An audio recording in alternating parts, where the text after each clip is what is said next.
Hello everyone, DA here with the first episode of the Discord Tenno Diaries. Today's episode comes from the submission by Pickle Soup, so if you would like to have your story featured on the next one, feel free to join and share your stories. I am Ordus, Ship Cephalon of Lisset 23356, and I am making this tape to record the events of my dearly departed operator. If you are listening to this, then know, my operator is dead. She perished while attempting to take down the queens. Oh yes, the Grineer queens do exist. And I refuse to let her only live just within their minds. Those Grineer demons. You must know I am a lucky Cephalon, by the way. Unlike most of the other operators, I knew my operator long ago before the cryosleep. And by dumb luck or maybe fate, we are reunited. I knew my operator during the old war, and you must forgive me because my memories has been, you could say, unreliable this last few years, so the story I'm about to tell you might not be in chronological order. We start our journey with my beloved operator about halfway through the old war. This is when the Orokin started the Tenno project. I was assigned to Victoria.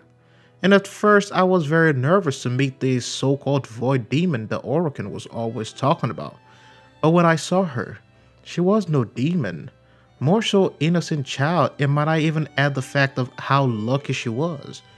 Unlike most of the other children from the Zarimon 10-0, she had no void burns. She was truly beautiful. When I was giving her the tour of her new ship, she was very quiet and she only said one thing, and that was an apology for burping. That was hilarious. I attempted to brighten the mood with a joke, but I should have known she wouldn't understand the joke about string theory.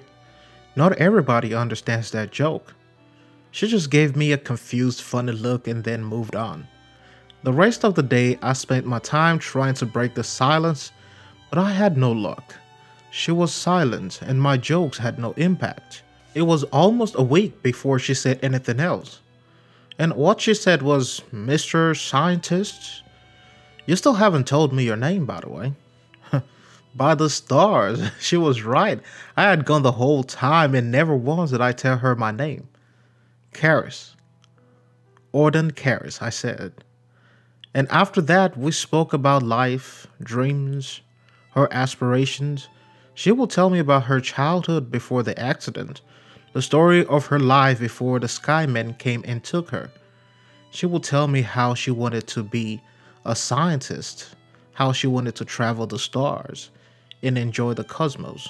She will talk about the life she wanted to relive one last time, and I will still even try to teach her quantum mechanics with the hope that she would understand that joke, but she never did.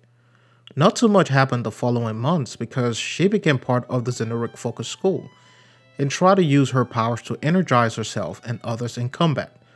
After that, she got her first Warframe, Loki. She never did like the killing, so I believed Loki was the perfect frame for her, as she believed.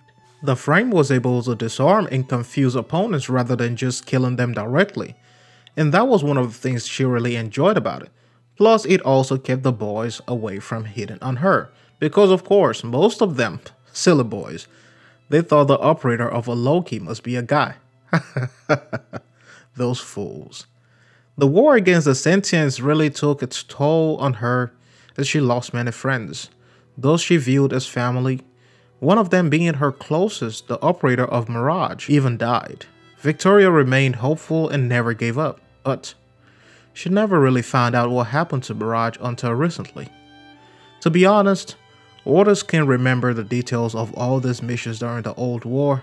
It seems to have been misplaced, or maybe I have misplaced those memories. But there are a few that come to mind. This was one time the operator came back from a failed mission, laughing and smiling, and I did not understand why. The following day I asked the operator what was so funny. She said she remembered my joke again and began to laugh. Finally, Victoria got the joke.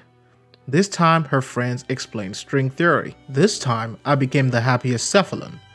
Orders still cannot remember too many other missions before the cryosleep, but Orders made sure to keep and make recordings of the operator's missions.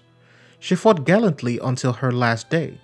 You see, as a Cephalon, I can see what the Operator sees during missions.